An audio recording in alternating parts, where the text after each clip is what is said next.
Good luck with that. Now, next week on Neighbours, Lassiter's is at the centre of one of its most dramatic storylines when two central characters are killed in a wedding day explosion. In a moment, we'll hear from Stefan and Ashleigh Brewer about the drama. Let's hope it's not them and their demise. First, could Till Death Us Do Part be sooner than anyone thought?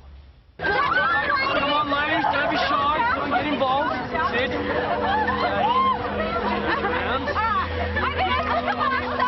Give you a countdown,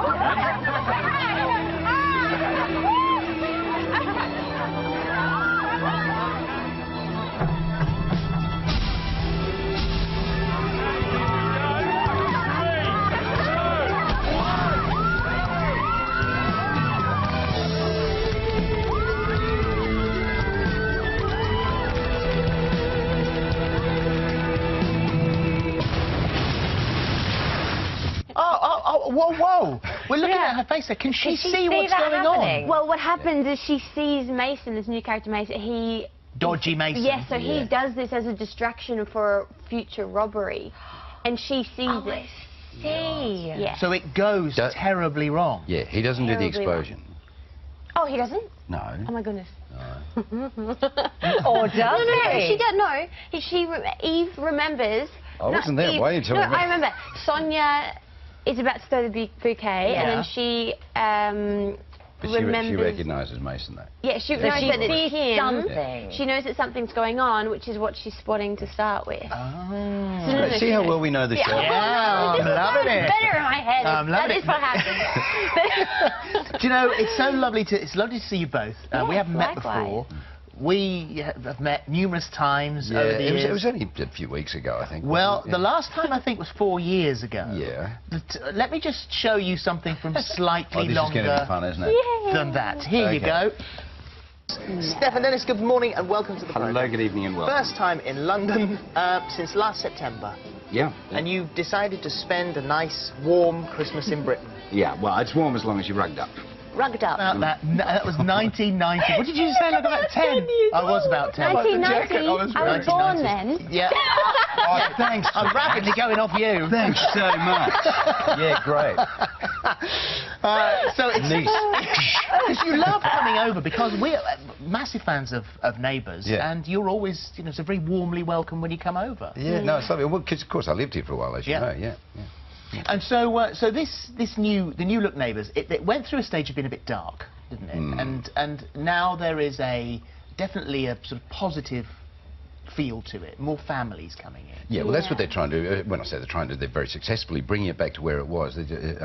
Homeland, as they call it, which kind of can't say that anymore because there's copyright. Yeah, they're trying to bring it back to that homegrown family feel, sort of Neighbours Street, all of that, bring it all together that way. Whereas it did, it started to go off the tracks a little bit. Yeah, it got to a point we were saying where every child on the street didn't have a parent. They were all orphans. Yeah. And it was just a bunch of people living in houses. Everybody was at each other's throats. Yeah. It was just, so, you know, why don't you liven it up by blowing up Lassiter's? Well, yeah, that's our positivity. I didn't realise the actual where Ramsey Street actually is. The fronts of those houses that you see, are people actually really live in them? Yeah, that's a real street. I didn't know that. Yeah, I just assumed it was a set, like No, Pinot Court. No, it's not like, what was the one over here where they built the entire street? The Coronation Street. No, not Coronation Street. The other one.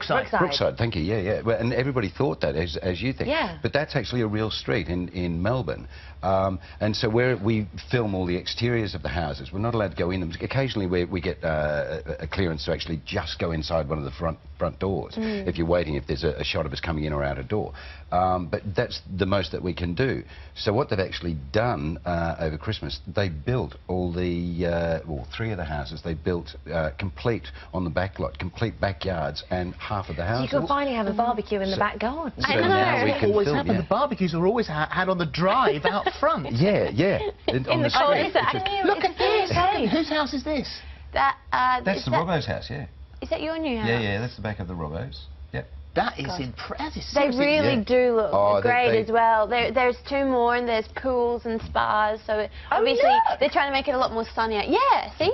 So this is the biggest. Apparently, this is the biggest backlot in the southern. We now have the biggest backlot in the southern hemisphere. Which is a really nice investment into a show when you think it's sort of 28 years on air, and then suddenly they invest all this money back into it to obviously keep it going. It was a nice confidence boost for everybody, I think, because they sunk a chunk of money into it.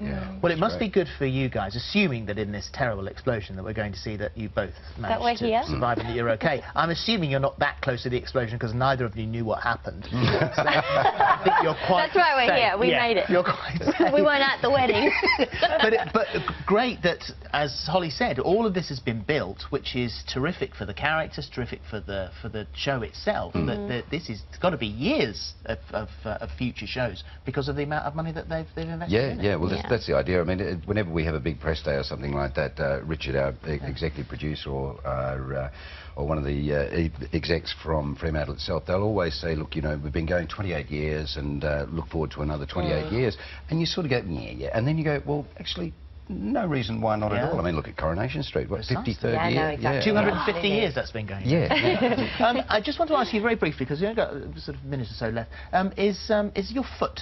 Now, Paul Robinson did actually lose a foot. Lost a leg. It was a leg. I thought it was just your foot. And you would be staggered how many people not just ask the question about the leg, but actually come up and just, it's like the pregnant women, you know, and just come up and rub their tummy. But it's never mentioned in the show anymore. It's starting to be again, because what happened was the producers cut the leg off and then sort of went, don't mention the war, just, you know, sweep it under the carpet. Let's forget it ever happened. Forget it ever happened. And I said, guys, you can't. I get accosted daily by people touching, wanting to know about the leg.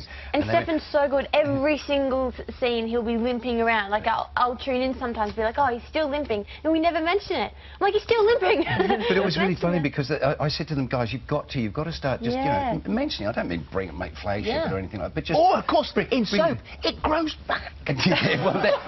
Dr. Carl is a miracle worker. You can do anything, that man. The Explosion, Channel 5, 16th of April. You can catch it at 1:45, 5:30 and 10 o'clock. Thank you very much. Thank you, guys. Lovely to see you again. Great to see you. Right, that's all for us today. On tomorrow's show, Janine's back. Actress Charlie Brooke lets us into the secrets onto the square. And the extraordinary story of the woman abducted as a girl who grew up with monkeys only to be sold to a brothel. It's an incredible story, and it's on the show tomorrow. Sounds like Neighbours. At 10:30. Come on.